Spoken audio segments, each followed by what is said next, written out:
Et bonjour à tous, aujourd'hui on se retrouve sur le BTC face au dollar. N'empêche, devant vos yeux, vous voyez directement le dollar index. On va en parler parce que son impact est assez important par rapport au cours du BTC. Ça l'allège ou au contraire, ça l'enfonce.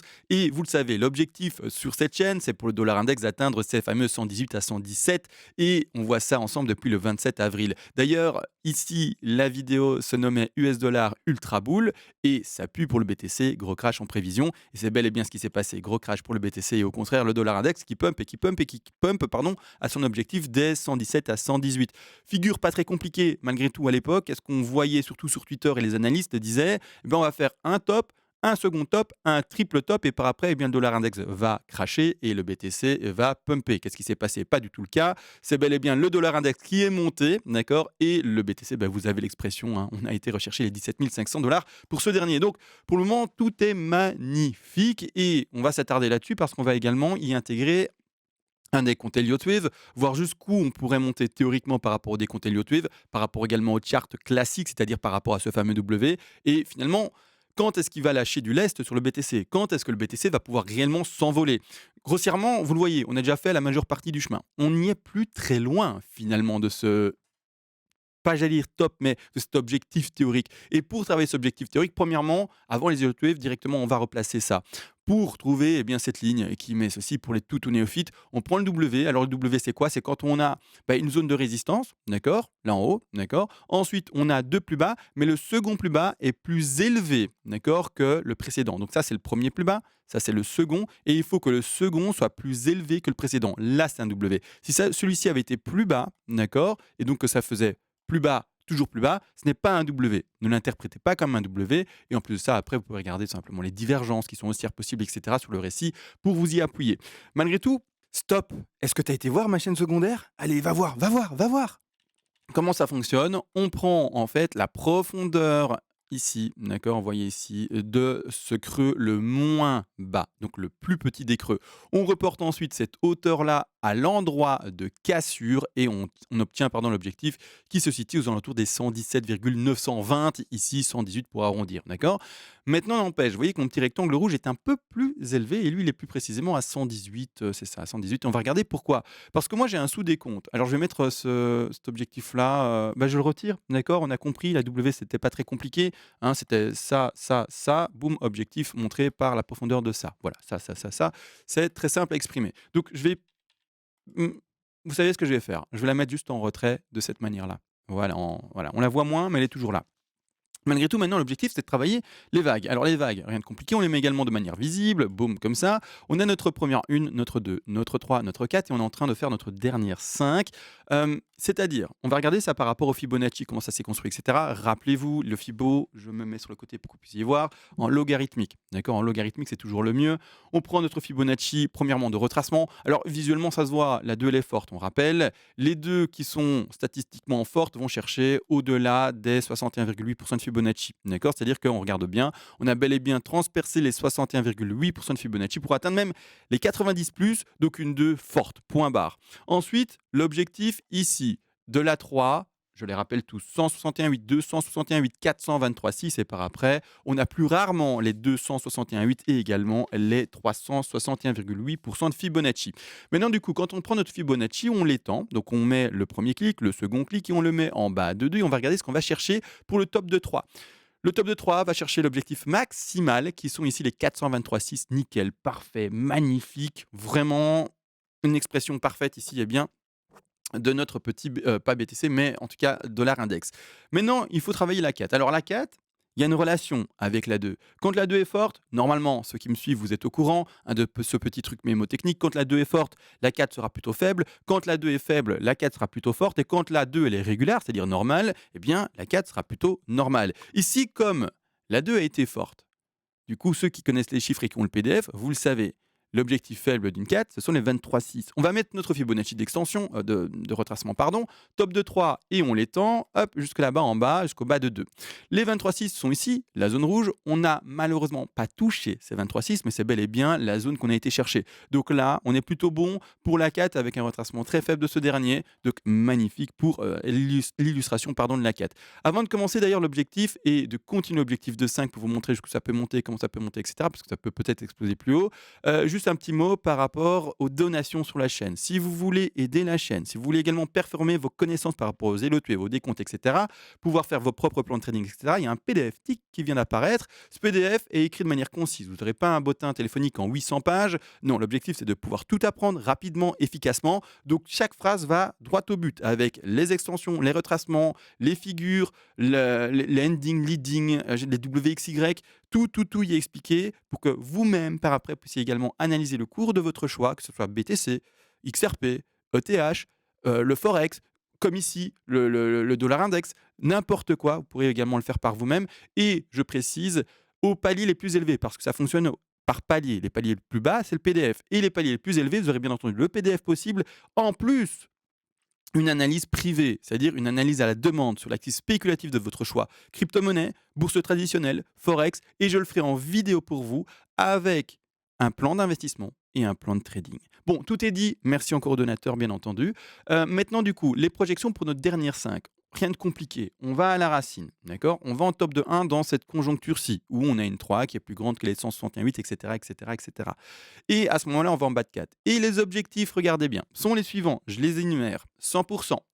D'accord. Je vais mettre un petit, mais on les a déjà passés. D'accord. Un petit repère ici. 100%, on les a déjà passés. Les 168, on les a passés maintenant. D'accord. C'est pour ça que je fais la vidéo. On est juste maintenant. Hier, on les a passés. D'accord. 168. Et le prochain objectif, c'est ici.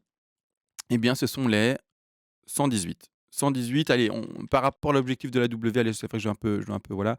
Mais on est clairement très propre sur ces fameux 118, qui sont également les fameux objectifs, vous le savez, de cette grande W. Donc, à la fois, les Zélotués m'amènent à ce prix-là, et à la fois, mon petit W qui est travaillé depuis perpète, hein, vous le savez ensemble, il m'indique également ce prix-là. Donc, pour moi, quand je regarde ça en monthly, par exemple, je vois une énorme résistance dans ce niveau-là. D'accord. Dans ce niveau-là, j'ai retiré vite fait ici.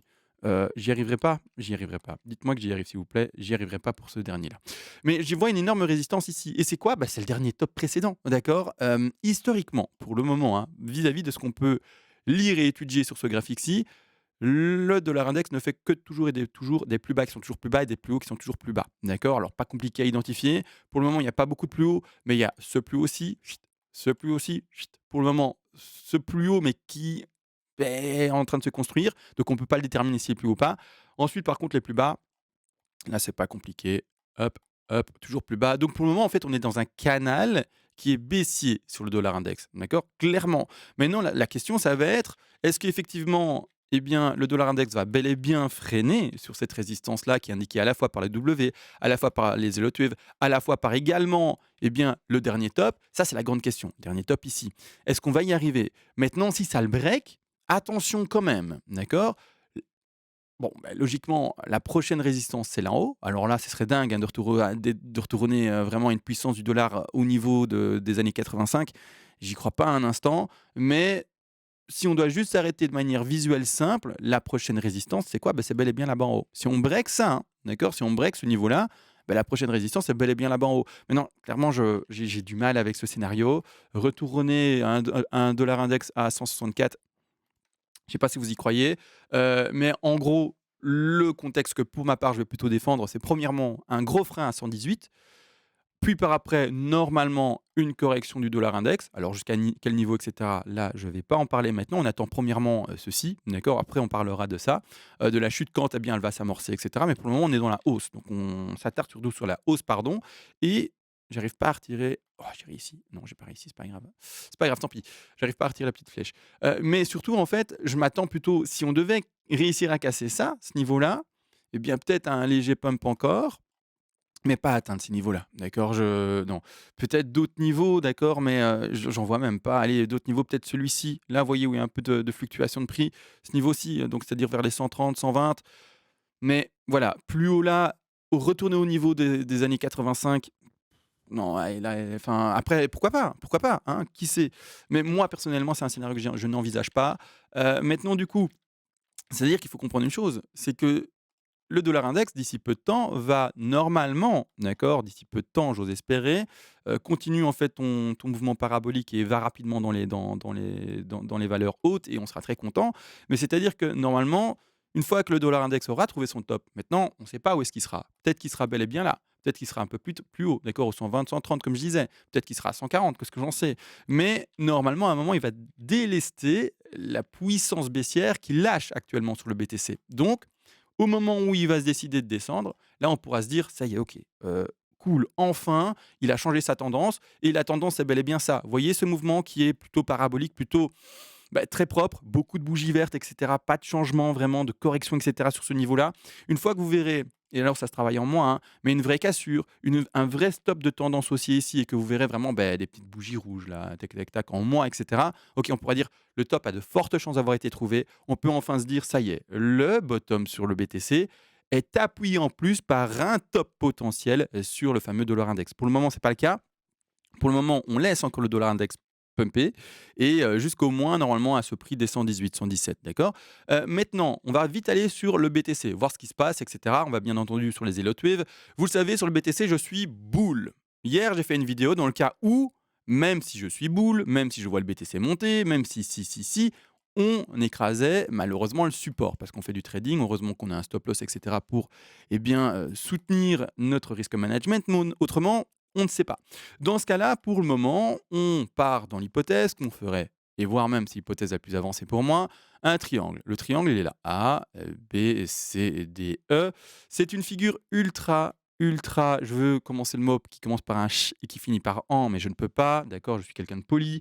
Ennuyeux. C'est une figure qui, en fait, amène à un range indéterminé. C'est en fait une figure qui commence et qui ne se termine jamais, d'accord. C'est infinissable bazar. C'est comme les films qui sont trop longs et qui parlent de je ne sais pas quel sujet trop sérieux, d'accord? Le truc, c'est que là, nous, on part dans l'hypothèse qu'on parte sur une A, B, C en flat maintenant, mais ça peut également faire une W, X, Y et ça peut faire plein d'autres décomptes. Donc là, vous comprendrez bien que je ne vais pas me précipiter pour faire une analyse du BTC dans ce triangle-là, d'accord? Je vais amener petit à petit le décompte, vous montrer ce en quoi on peut croire, et cetera. Mais vous amener maintenant un résultat alors qu'on est dans un triangle, que ça va normalement, si on est bel et bien dans un triangle, cumuler du WXY, cumuler du ABC, flat, cumuler du ABC zigzag plein, plein, plein. Non, laissons maintenant le BTC se construire. On privilégie ce triangle et on verra par après comment ça se passe. Si jamais au contraire on break les 17 500 dollars sur les prix ici de Coinbase, bon, on part en bear, d'accord? Stop loss, prix, sortie de trade, et puis c'est terminé, on ne parle pas plus longtemps de ça, et on fait et on continue le décompte baissier, d'accord? Mais malgré tout, pour le moment, on reste haussier, avec une pression vendeuse, il est vrai, de dollar index, en espérant que cette pression vendeuse ne nous amène pas en dessous des 17 500 dollars sur le fameux BTC. C'est-à-dire qu'après, j'insiste, après, c'est let's go, on monte, d'accord? Maintenant, à voir combien de temps va se construire ce triangle. Est-ce que ce triangle va faire en fait comme les précédents bear market, c'est-à-dire soit eh bien, perdurer jusqu'en décembre de cette année-ci, d'accord? On peut observer, on va regarder ça précédemment. On peut observer en fait les bear market précédents avec une fin qui se serait à chaque fois faite en fin d'année. Regardez bien les biens. Ici, on est sur un bottom à 3000 qui s'est fait aux alentours de décembre d'année 2018. D'accord? Donc même ici, ça fait un an pile poil parce qu'on a commencé le bear market en décembre d'année 2017. Donc une année pile poil de bear market. On va retourner, je suis pas sur le bon graphique, on va passer sur le Bélix pour montrer ça. Boum, de cette manière-là. Donc ça, c'était l'année de bear market, d'accord, précédente. Ensuite également, fin de bear market ici, hein, c'était l'année de 2013 vers 2015 et la fin du bear market s'est faite en janvier 2015, donc vers décembre, janvier, donc de nouveau fin, début d'année, bien entendu et le bear market avait commencé en décembre 2013. Donc là, par contre, décembre, du coup, janvier 2014. Donc on est de nouveau sur un laps de temps de un an quasiment parfait, d'accord? Pour indiquer le bottom fait. Avant, malheureusement, c'est un bear market qui a duré très peu de temps, il est pas travaillable, et cetera, malheureusement par rapport à ce qu'on a connu actuellement. Le bottom s'est fait en moins de 6 mois, il me semble, parce que là, le bear market a commencé en juin 2011 et c'est terminé. Le plus bas a été fait ici en novembre de l'année 2011, donc ici même pas 6 mois, vous le voyez, de crash. Donc là, au contraire, c'est pas corrélé du tout. Mais si on se fie aux 2 derniers longs cycles de crash, ça a duré une année. Donc là maintenant, si jamais le bottom a été connu, mais qu'il veut quand même perdurer ce cycle ennuyeux d'enfoncement, et cetera, il pourrait très bien faire son fameux triangle jusqu'en, on a compris, décembre, janvier. Donc traîner sur les bas ici, d'accord? Vraiment faire une zone d'accumulation je reprends le ch, mais je ne peux pas le dire complètement, donc je finis par un en, et traîner dans une zone d'accumulation ici, et enfin s'extraire. Ça, c'est le scénario de ceux qui ont tradé et donc dans mon cas également, avec un stop loss posé aux alentours des 17 000, 17 200, 17 300 et pour pas se le faire prendre vis-à-vis de certains échanges qui font malheureusement un peu trop de bruit sur le cours et par après, eh bien, profiter de la hausse future du BTC. Mais non n'empêche, rappelez-vous, on ne lit pas l'avenir et si à côté de ça, parce qu'on parlait bien aujourd'hui du dollar index de manière assez forte, le dollar index continue à pumper et pumper et pumper to the moon pour le dollar index et que la pression est trop forte et que le BTC n'arrive pas à maintenir son niveau de support, bah là, il y a pas à hésiter, hein. S'il faut le casser, on le cassera et à ce moment-là, eh bien, on ira plus bas. Les niveaux, je les rappelle, plus bas.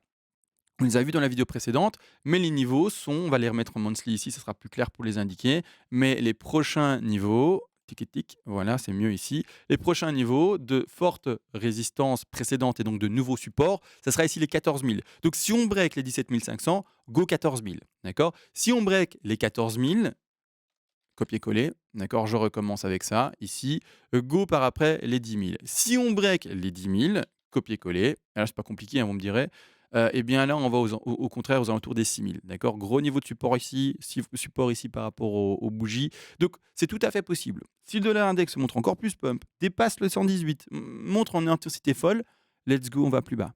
D'accord? Let's go, on va plus bas, let's go, on va plus bas. Et est-ce que c'est si grave que ça? Moi, j'aime bien dire que non. Pourquoi? Parce que en tant qu'investisseur, alors oui, mon trade, il va être perdu. J'aurais perdu 1 de capital par rapport à mon risque management, rien du tout de et capital trading, hein, pas capital d'investissement, bref, capital trading. J'aurais perdu 1 par rapport à mon capital trading, c'est pas grave quoi, c'est prévu et je rappelle le ratio, un trader normal, d'accord, pas peut-être la star de Wall Street, mais un trader normal a un ratio de 7 pertes finalement contre 3 gains, c'est-à-dire 7 trades perdants contre 3 trades gagnants et le fait d'avoir un bon risque management et cetera fait qu'en fait les pertes sont chaque fois très petites, donc vous l'entendez, 1 de perte à chaque fois, mais au contraire quand je vais faire des gains, je vais optimiser mon gain et il va recouvrer toutes les pertes potentielles faites par mes trades qui sont perdants. Heureusement pour nous sur la chaîne, on a souvent des trades qui sont gagnants, on a un bon ratio, et donc ça nous aide encore plus, mais autrement il faut en avoir conscience que c'est comme ça que ça fonctionne. Donc ceux qui espèrent voir du rêve, voir que c'est facile pour gagner de l'argent, etc., c'est pas le cas. L'argent, on le gagne en travaillant, d'accord?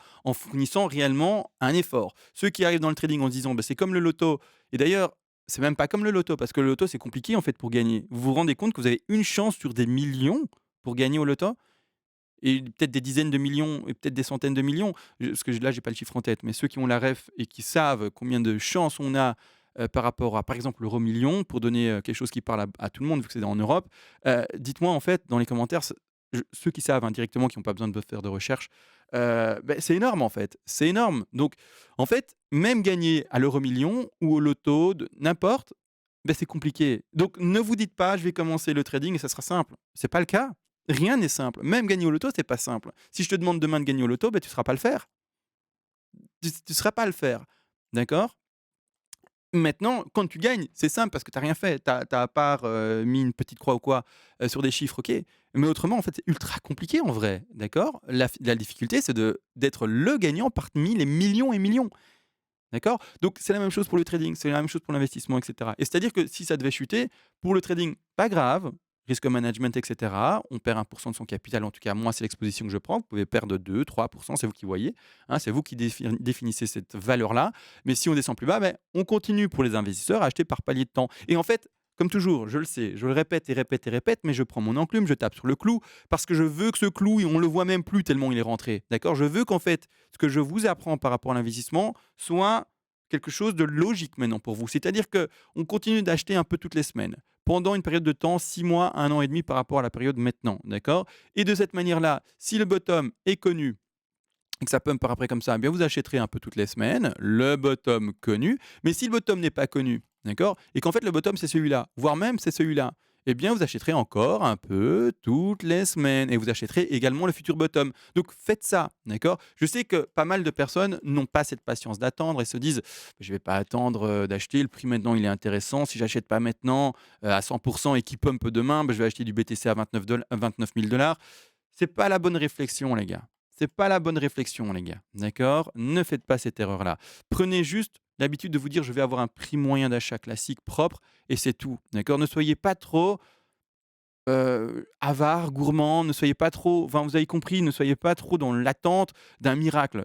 Rentrez juste de manière lente dans le marché, d'accord? Comme tout, tout doit être lent, tout doit être difficile, d'accord? Et la patience, c'est peut-être un côté difficile. Le fait de rentrer dans un marché lentement, c'est peut-être également un côté difficile pour certains et en ayez conscience. Donc là, maintenant, toute la question, c'est par rapport au trade. On attend de voir s'il va être validé ou au contraire invalidé, c'est-à-dire est-ce que le bottom a été connu, oui ou non? Et s'il n'a pas été connu, on attend les objectifs des 14 000, on attend par après peut-être l'objectif des 10 000, on attend par après peut-être l'objectif même des 6 000. Et là, quelle opportunité! Vous vous rendez compte si on nous laisse aller si bas, mais combien de BTC on va pouvoir accumuler? Déjà que là, j'accumule, je sais pas combien, mais une masse, les gars. Si on va encore plus bas, mais je vais accumuler 3-4 fois ce que je fais maintenant, c'est par rapport à la somme que je mets toutes les semaines, quoi.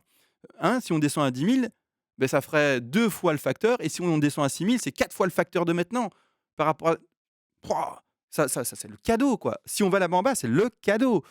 Merci de faire perdre mon trade. Fais perdre mon trade finalement, d'accord? Et va me faire un cadeau à 6 000. Bon, là, je pars dans une logorée. Maintenant, en tout cas, j'espère que c'était assez compréhensible. Du coup, ça fait un peu un petit choc pour que les gens comprennent. Mais voilà, c'est toujours mon objectif, c'est de choquer un peu les gens pour que vous compreniez et que vous avanciez, bien entendu, et que vous reteniez les choses. Maintenant, tout est dit. On attend toujours un dollar index qui monte, un BTC qui soit stabilise, soit qui fait un nouveau bottom. Et voilà, c'est la dure loi et la dure vérité du BTC et des marchés crypto et même des marchés traditionnels. Sur ce, on se laisse et on se voit à demain. Ciao.